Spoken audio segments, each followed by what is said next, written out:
من الشیطان الرجیم بسم اللہ الرحمن الرحیم الم تر الی الذین اوتوا نصیبا من الکتاب یدعون الی کتاب اللہ لیحکم بینہم ثم یتولی فریق منہم وہم معرضون۔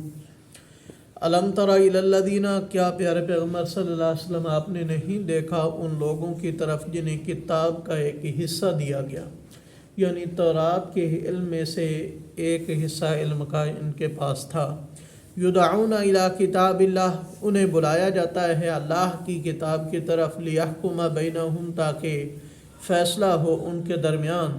ثم یتولی فریق منہم، پھر ان میں سے ایک گروہ منہ پھیر جاتا ہے، وہم معرضون، اور وہ اعراض کرتے ہیں۔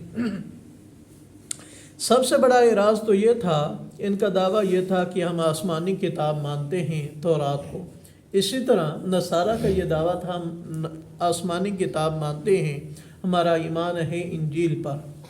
تو اس آسمانی کتاب کے اندر، تورات اور انجیل کے اندر، رسول اللہ صلی اللہ علیہ وسلم کی پیشین گوئیاں اور نشانیاں موجود تھیں، لیکن اس کے باوجود ہی انہوں نے نہیں مانا، بلکہ مخالفت میں اول نمبر پر آئے۔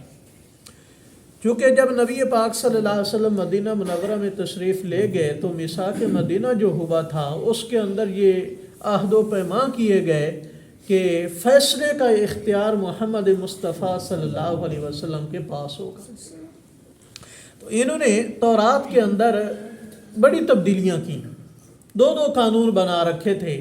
اسی طرح تورات کے اندر یہ قانون تھا کہ جب شادی شدہ مرد و عورت بدکاری کریں گے ان کی سزا رجم ہوگی، یعنی انہیں زمین کے اندر اتنا دبا کر کے پتھروں کا نشانہ بنا کر کے انہیں ختم کر دیا جائے گا۔ لیکن کوئی بڑا آدمی ہوتا، مالدار ہوتا، تو اس کے لیے مختلف تعویلیں، ہیلے بہانے کر کے اس کی سزا رجم سے کم کر دیتے۔ اگر کوئی غریب آدمی یا عام آدمی ہوتا تو اس کے لیے وہی سزا ہوتی تھی، جی اللہ کی کتاب میں لکھا ہے انہیں رجم کر دیا جائے۔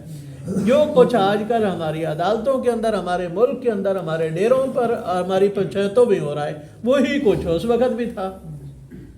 پھر انہوں نے اس کے اندر بھی رد و بدل کی، انہوں نے کہا کوئی درمیانی راہ نکالی جائے، ایسا قانون بنایا جائے جو امیر غریب سب کے لیے ایک ہو۔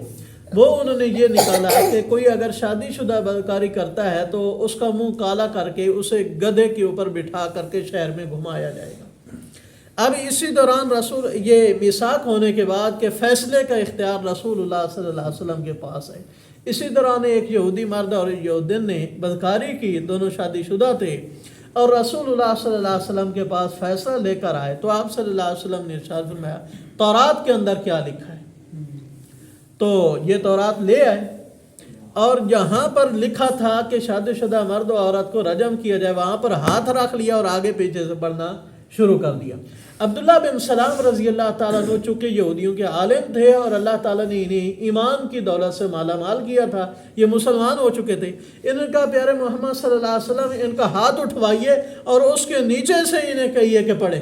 اس کے نیچے وہی لکھا تھا، جیسے وہ لکھا گیا تھا وہاں سے بھاگے کہ یہ تو انہیں پتہ چل گیا ہے ہمارے کارنامے کا۔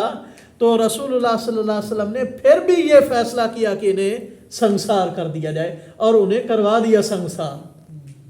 تو اللہ کریم فرماتے ہیں کہ یہ جب انہیں اللہ کی کتاب کی طرف بلایا جاتا ہے تو اس سے کیا کرتے ہیں، یہ منہ پھیرتے ہیں۔ یہی حالت آج اجتماعی طور پر، اکثری طور پر ہماری ہو چکی ہے۔ جہاں ہمارا مفاد ہو تو وہاں قرآن و سنت لے لیتے ہیں، جہاں مفاد نہ ہو تو وہاں دوسری راہیں تلاش کرتے ہیں۔ تو اس کی وجہ کیا تھی؟ ذَلِكَ بِأَنَّهُمْ قَالُوا لَن تَمَسَّنَا النَّارُ إِلَّا أَيَّامًا مَّعْدُودَاتٍ۔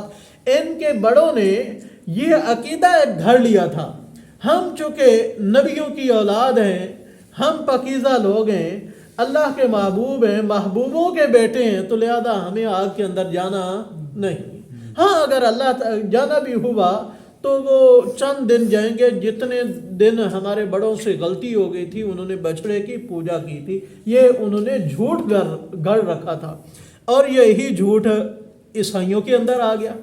انہوں نے کہا دیکھو ہمارا کفارہ ہمارے نبی سولی پر چڑھ کر کے کیا کر گئے ہیں، ادا کر گئے ہیں، اب ان کی سزا ہمارے لیے کیا ہے، کافی، اب ہمیں عذاب نہیں ہوگا۔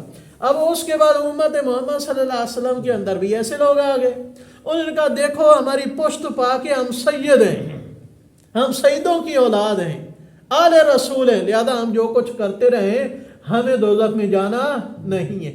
اور مزید ترقی کر کے کچھ لوگوں نے یہ عقیدہ گھڑ لیا، ہم چونکہ پہنچی سرکار ہیں، ہمارا تعلق اللہ کے ساتھ بڑا مضبوط ہے، ہم نے مراقبے کیے ہیں، ہم نے چلے کیے ہیں، بس تمہاری ہمارے ساتھ تعلقات ہونے چاہیے، ہم تمہیں جنت میں داخل کرا کے چھوڑیں گے، اب جو مرضی ہے کرتے جاؤ۔ اور یہی نعت خوانی کے اندر اور فضیلتوں والی تقاریر کے اندر ہوتا ہے کہ دنیا کا جو جرائم مرضی کر لو، میلاد منا لو، محفل درود پاک کرا لو، تمہارے سب گناہ کیا ہیں؟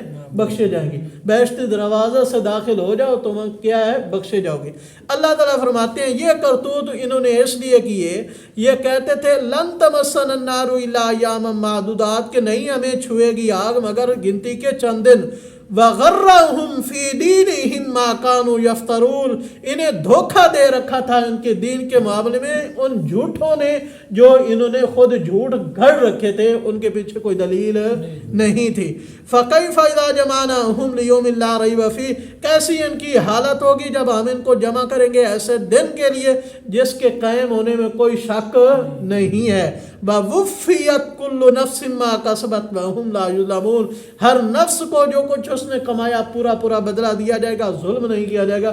یہ نہیں ہے کہ نیکی کسی نے کی اور اس کا ثواب کسی کو مل گیا، جرم کسی نے کیا اور سزا کسی کو مل گئی، نہیں، جو جس نے کیا ہے اس کا بدلہ اسے ملے گا۔ اچھا کیا اچھا بدلہ، برا کیا تو اس کا برا بدلہ ملے گا۔ تو اللہ تعالی ہمیں آخرت کے عذاب سے محفوظ رکھے۔